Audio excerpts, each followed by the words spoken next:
ए यार mobile game.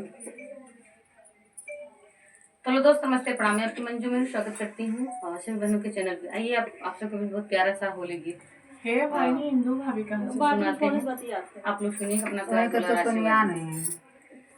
थोड़ा सा लाइट में है गाना, लेकिन इस गीत को गाए हैं काजल मौर्य ऑफिशियल चैनल पे जाएगा, आप लोग सुनिएगा म्यूजिक के साथ गाए हैं। कि जीजा रंगवा डरने भरी भरी के पिचकारी में, भर के या कवारी में हो।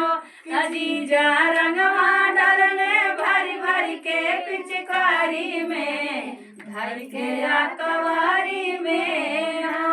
भर के या कवारी में हो, भर के पिचकारी में, भर के या कवारी में हो, भर के पिचकारी में। रहल दीदिया नाही गइल रहे मोतिहारी में, धर के या कवारी में हो।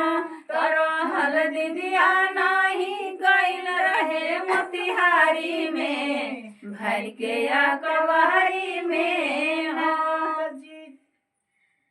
पहिला बेर गइल रहली दीदिया के घरे, खाइल पियल जीजा सब लगले निहारे। पहिला बेर गइल रहली दीदिया के घरे, खाइल पियल जीजा सब लगले निहारे। तबतिया मनले नाही रहले उ तैयारी में, धर के या कवारी में हो। तबतिया मनले नाही रहले उ तैयारी में, धर के या कवारी में ना। देखले न सुनले रहले ऐसन होली, सीधा साधा लागत रहले कैले खूब ठिठोली। देखले न सुनले रहले ऐसन होली, सीधा साधा लागत रहले कैले खूब ठिठोली। तो अम्मा जानी न पाली रहली चौकीदारी में, धर के या कवारी में ना।